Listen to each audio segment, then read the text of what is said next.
വിദേശത്ത് സ്പോൺസറുടെ ഭിന്നശേഷിക്കാരനായ മകൻ മരിക്കാനിടയായ സംഭവത്തിൽ ജയിലിലാവുകയും മനഃപൂർവ്വമല്ലാത്ത കൈപ്പിഴയായിരുന്നിട്ടുകൂടി വധശിക്ഷ ലഭിക്കുകയും ചെയ്ത 26 വയസ്സുകാരന് 20 വർഷത്തെ കാത്തിരിപ്പിനൊടുവിൽ മോചനം.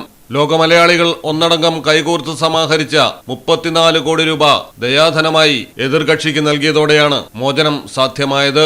2006 ഡ്രൈവർ ജോലിക്കായി റഹീം സൗദിയിലേക്ക് പോയത്. ഡിസംബർ 26 സ്പോൺസറുടെ ഭിന്നശേഷിക്കാരനായ മകൻ മരിക്കാനിടയായ സംഭവമുണ്ടായത്. ക്രൂരമായ കൊലപാതകമെന്നും തെളിവ് നശിപ്പിച്ചെന്നും പ്രോസിക്യൂഷൻ വാദിച്ചാണ് റഹീമിനെ വധശിക്ഷയ്ക്ക് വിധിച്ചത്.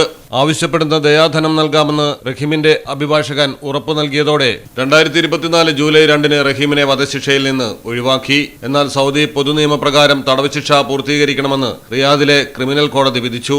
ഈ തടവ് കാലാവധി പൂർത്തിയായതോടെയാണ് ഇപ്പോൾ റഹീമിന്റെ മോചനം യാഥാർത്ഥ്യമായത്. റഹീമിന് വേണ്ടി 47,87,65,347 രൂപയാണ് സമാഹരിച്ചത്. ഇതിൽ 36,27,34,927 രൂപ ഇതുവരെ ചിലവായി. റഹീം സഹായ സമിതിയാണ് കേസ് നടത്തിയത്.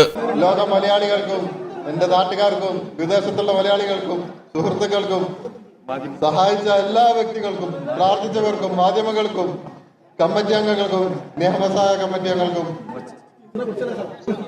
കോച്ച് അഷ്റഫ് സിദ്ദീഖ് പേരെടുത്ത് പറയാൻ ഒരുപാട് പേരുണ്ട്, അവരോട് പേരെടുത്ത് പറയാനില്ല.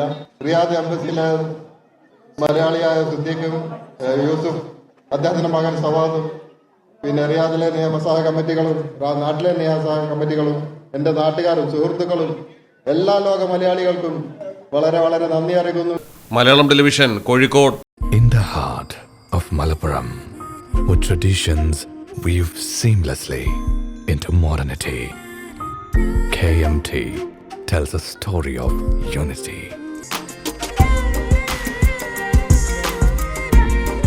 Redefining beauty, transforming generation.